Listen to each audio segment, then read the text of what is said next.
blood brothers and sanguine sisters to Deeply Discussing Dexter. I'm your host, Dale Maxfield. I'm joined by Aaron Caldwell. Hello.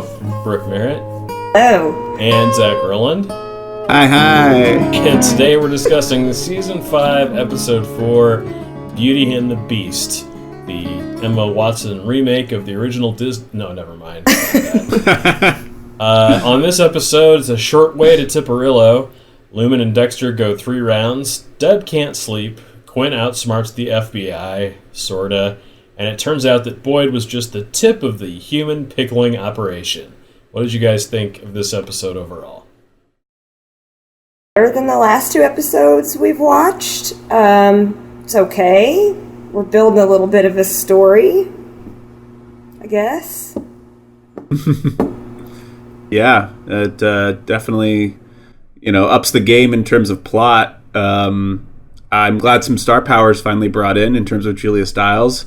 I like her performances usually, so I was excited to at least see a familiar face that I could get on board with. I like Julia Stiles. I thought this episode was good. It was finally building some semblance of a plot for this season. So, yay. Yeah. I guess finding out about Lumen makes it more interesting than the previous episodes. It is sort of a hilarious thing that the way that they write this first episode with her is that she fights Dexter 3 times in a row. It's just an episode of her trying to get away. And just loses, pathetically each time, so... It starts with Lumen still unconscious. Dexter is cleaning her wounds, a series of fresh gashes on her back. He has taken her to the plastic-sheeted kill room originally intended for Boyd. Harry shows up to give Dexter shit. He doesn't like the trend of Dexter killing a Randy in the bathroom, almost botching Boyd's kill, and now having a live witness to deal with. Harry asks Dexter what the first rule of the code is, and Dexter says never kill an innocent, and Harry says don't get caught. A never kill an innocent is what Dexter is fixated on because of what happened to Rita, but everyone who watches the show knows what the first rule of the code is.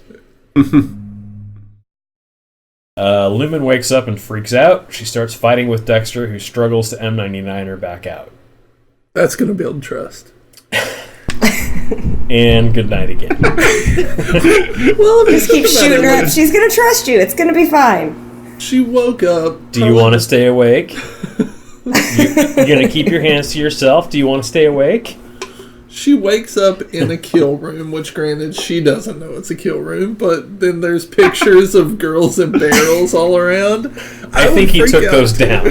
I'm pretty sure he was smart enough to take those down. So he'd be like, want to be one of them? Yeah, leave them up. It's like, you see what could have happened to you? Make your point. Do you want to stay awake? I don't know why you keep running from me.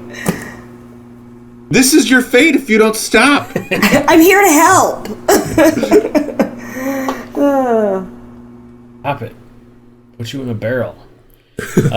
Deb calls to Dexter and says she needs him to check the crime scene. Dexter realizes that the nanny has been going all night. Dexter decides to use the crime scene to get an ID on the girl that we later learn is Lumen. Dexter gets to the crime scene. He finds cigar ash in the blood. Masuka says machete and Tipperillo, definitely styling. Deb says, fuck me in both ears.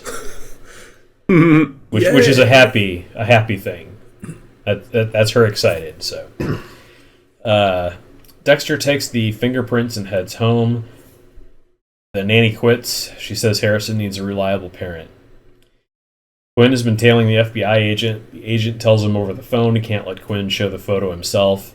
Quinn tails the agent to the safe house and sees Jonah Mitchell inside. Again, the FBI is just as bad. Yeah. Yeah. I was not happy to see Jonah Mitchell. I was almost like, can we just talk about this off screen? We've moved on now, so much so that I don't even want to see the Mitchell family at all, I am actually on the other side of that fence because this show has a bad history of just completely forgetting about what happened in the previous season. Like Sylvia Prado's not on the show anymore. Ramon Prado's never on the show anymore.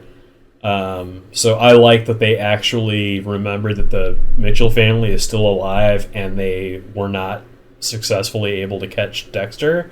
So Quinn potentially getting Dexter caught with this and Jonah being his way to do that, I think is actually an interesting turn of things, instead of we reset the whole show and nothing from before is brought back. Also, by virtue of them being in the safe house, it kind of brings back to mind that the whole world still thinks the Trinity Killer's still out there somewhere. Yeah. I kind of agree with I like that they have kept them around in some way, or but I just don't like the way it's done. I don't like that they're coming up with this or carrying on this story of Quinn thinking Dexter was somehow involved. I don't have a problem with them keeping them around so much as the way it's done. Well, why does Quinn think Dexter was involved? Remember at this point. Yeah, I mean, I think he had a good reason to believe that. I don't remember what it is. Well, it was because and that's part of the reason it's not interesting, because even we don't remember. It's because when he came out of the house, he told Deb and Quinn heard it was me about the Rita thing, and he's like, why are we not looking at Dexter? He went and talked to the neighbor, and so he's... Oh, and also the police recording, or the 911 recording. Yeah. Oh, yeah. So Quinn's had his suspicions about Dexter the whole time, and it took him like 3 days of like morphing those 3 sketches together to get something that he thought looked like Dexter, instead of just, telling the FBI to show him a photo of Dexter and ask if that's Kyle. I mean, I guess I can see why he thinks Dexter's involved and is still tracking that, but I don't quite understand why tracking him back to the Kyle Butler is so relevant. Does he think because Dexter copycatted the Trinity he's going to get answers that way? I guess that's why I'm kind of... I think that's what he's going for, is he thinks Dexter used the Trinity Killer being around to kill his wife. To kill Rita. And at the very least, or he and Trinity are more in cahoots than... Yeah. I'll give you that. Because Kyle Butler is supposed to be Trinity's, best buddy, and that's what Dexter was when they were working together in the early part of last season, so...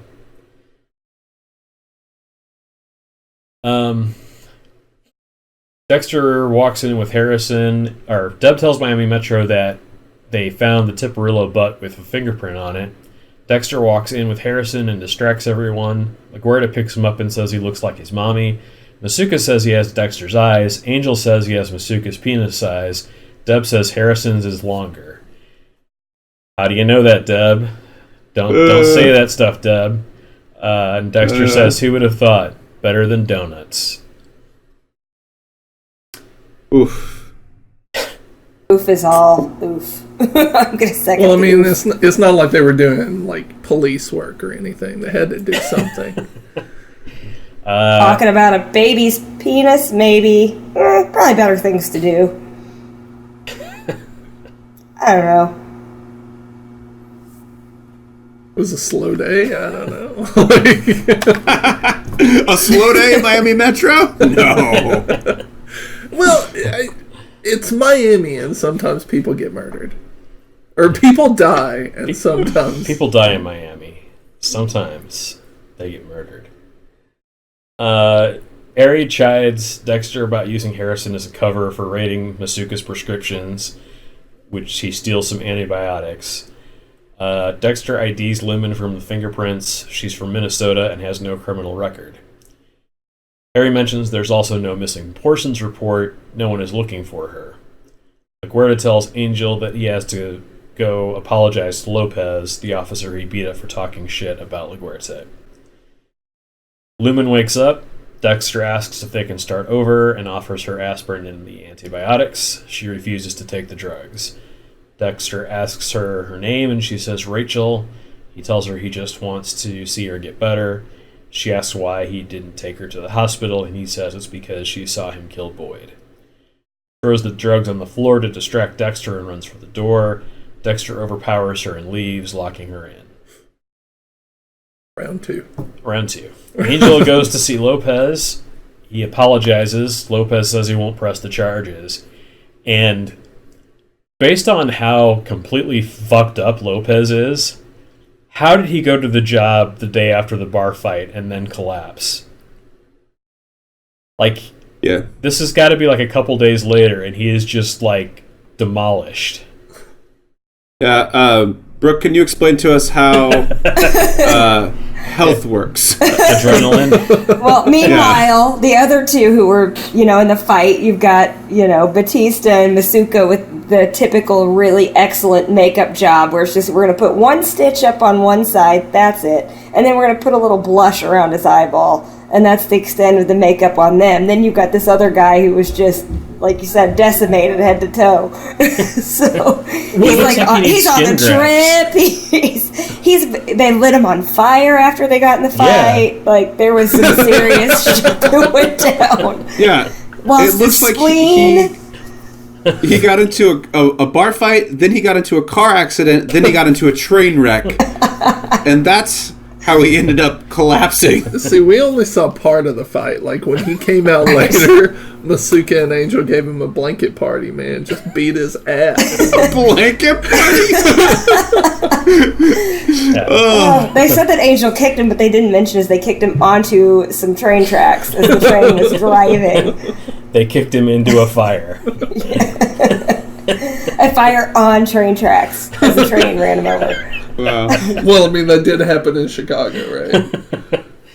Yeah. So Dexter takes Harrison to check out a motel where Lumen has an unpaid balance. Lumen never checked out. Dexter pays her $320 tab and gets her luggage. Dexter's flush. He just drops money all the time and without a second thought. Yeah, in cash. He's just like, yeah, here you go. Well, that's a baller move. For someone who keeps M99. Like a rap video, he just throws some money in the air and walks out. Yeah. Got a big insurance payout after Rita died. Immediately. Oh. Still too soon. I like that he has Harrison with him too. It's like, he's got to have the baby there now because he pissed off the babysitter, but he's like has to take care of business, and it's almost like I don't know. There's like some sort of like 80s movie where like the dad, it's like dad cop. I don't know. I'm trying to come up with a movie idea to pitch. Dad detective. Da-da-da. I would watch that. Yeah, right. Could sell that idea actually. Cop dad, he's got a bulletproof vest, but then he's got like the baby also in a bulletproof like baby Bjorn carrier. Exactly. You guys get me. We could make millions off this. Lieutenant Dad. Oh, yeah, perfect. There it is. There it is. So Dexter finds a note from Lumen's mom. Lumen ran away from home.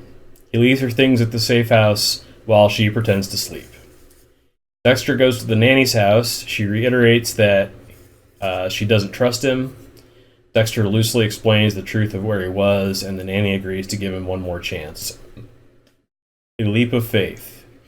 Masuka confronts Quinn about taking his antibiotics to treat whatever STD he has now that he's sleeping with Deb. Masuka says he's willing to share, but to ask next time. Not how antibiotics work, but okay.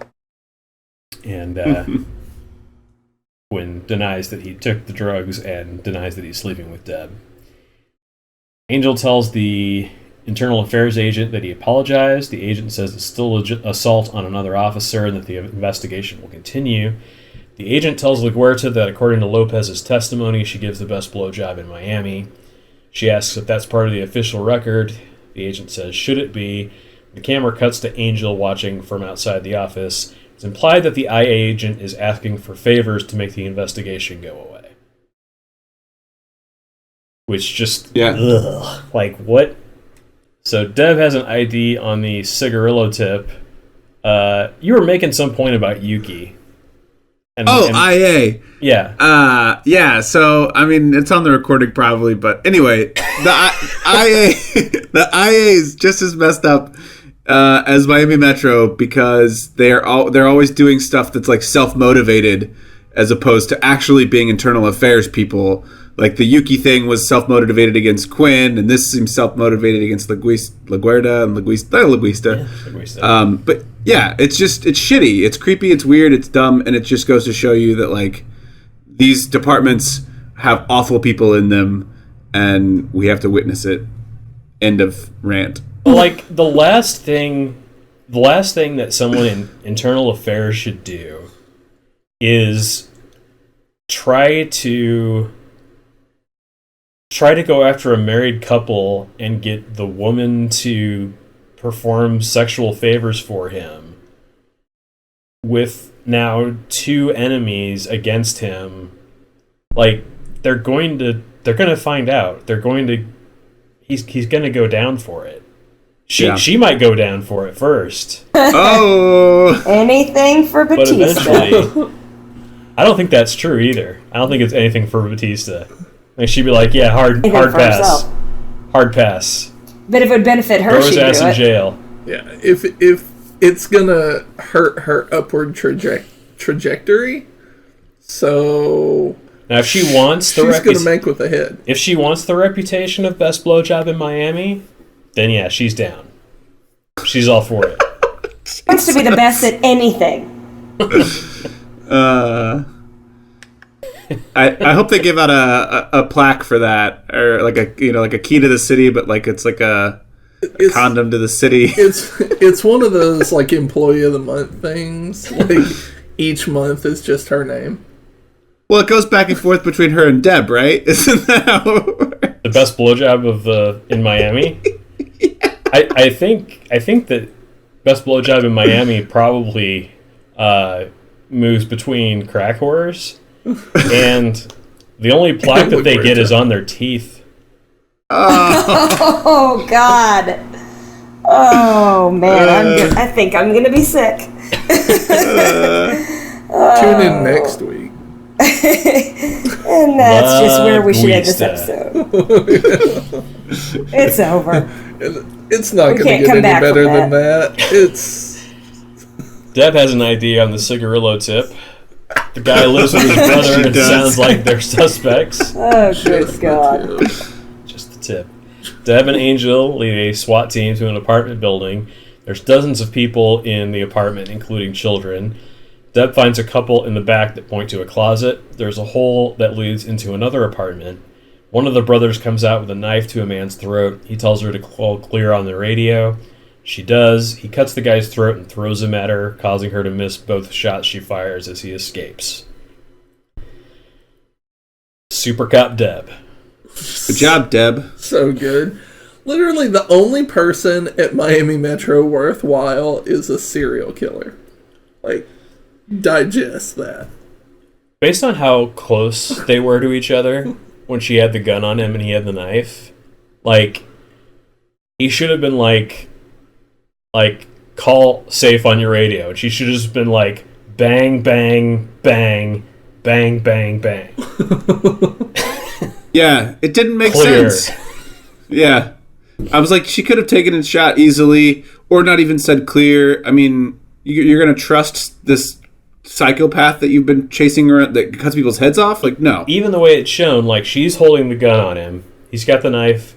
She goes to a radio and she calls clear, we're all safe or whatever. And the guy, like, slowly cuts the guy's throat and then tosses him into Deb so that she has to, like, catch him to shoot straight.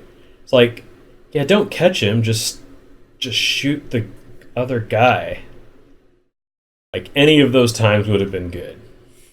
To just shoot the other guy. She was just like, I can fix this. Dexter returns to the safe house. Lumen has pretended to slit her wrist. She jumps up and punches Dexter, runs out and locks him in. Dexter beast modes through the door and gives chase. Lumen gets to the road and finds a car full of dude bros who ask leeringly if she needs a ride. She chooses Dexter over them, which makes no sense. I don't know if you ever seen a car full of dude bros roll up on you and you're like, nah. Yeah, I'm not sure I would have made the same choice. I'm really not sure. That's like Date Rape City. Yeah, that's no good. She got into that car. That's how she's here. Okay, but yeah, it's definitely teasing, kind of. I mean, it really, to me, it made sense because I think it's kind of, it makes it clear that she's been in that situation. So I don't guess, know. I can outrun one more than I can four. I guess. It's just, like, to me, it's the whole thing of there's a guy chasing me that I know can kill people and has killed people and has been keeping me captive. And there's these four guys who are being obnoxious, but maybe they're not all horrible rapist, murderer pieces of shit. Did they go to Duke? And even ouch, good one. But I think it's more of like a trauma response. Yeah, I mean, I get it. Like, I'm just like, and maybe she wasn't thinking it all through in the moment, but I'm like, 4 more rapes versus getting murdered. I don't know. Like, I think she could have talked those guys out of it. Dexter grabs her and has to tackle her to get her to stop fighting back. And that is the end of round 3. The FBI take Jonah to a convenience store, because why not? Quinn shows him a picture of Dexter and asks if it's Kyle Butler. Jonah asks why Quinn wants to know. The second FBI agent catches Quinn and sends Jonah back to the car. Quinn is arrested. Dexter has taken Lumen to where all of the barrels are. He shows her one of the bodies in a barrel. Dexter says he saved her life. She asks how she can know that he didn't kill these girls. Dexter says it's a leap of faith for both of us. He talks about how his wife was murdered by someone like Boyd. He doesn't want to see innocent people die. He then gives her his knife. She slices his arm, and Dexter doesn't retaliate. He just asks if she's done. Lumen starts crying. That's how you build trust. Cut each other until you start crying. Back in my day, we had trust falls. No, that's how we did it in Boy Scouts. Couldn't we have started there? I don't think she fully trusts him, but she's at least, like, after 3... I mean, he's had 3 chances to kill her or turn on her, and he hasn't. And now he's taken a knife wound to the arm and didn't retaliate, so... He's That's how friendship starts. Yeah. Yeah, they'll be just... Talk about more friendships. There'll be Lila stories going with her from now on. Oh, Lila. I just saw her in another show recently, and I got very happy. Is Lumen the new Lila? No. I hope so. The answer is no. A little more Midwestern, but I'll settle. Oh. Yeah. Lila. LaGuerta is yelling at Quinn for taking Dexter's picture to the FBI. Quinn says he could tell Jonah recognized the picture, but LaGuerta says the FBI doesn't have a positive match. LaGuerta puts Quinn on unpaid suspension. She says the only reason she's not firing him is that there would be a hearing, and Quinn's theory would become public and tear the department apart. She also says he just lost his wife, for God's sakes, because LaGuerta suddenly cares deeply about marriage. She probably just blew the IA guy. But Quinn apologizes to Deb for being missing all day.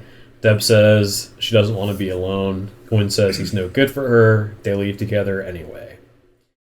Lumen is dressing the cut she made in Dexter's arm. She asks if Dexter was being truthful about someone murdering his wife. Lumen tells Dexter she was locked up. Dexter says it's over. He killed Boyd. Lumen says Boyd wasn't the only one who did this to her. There were others.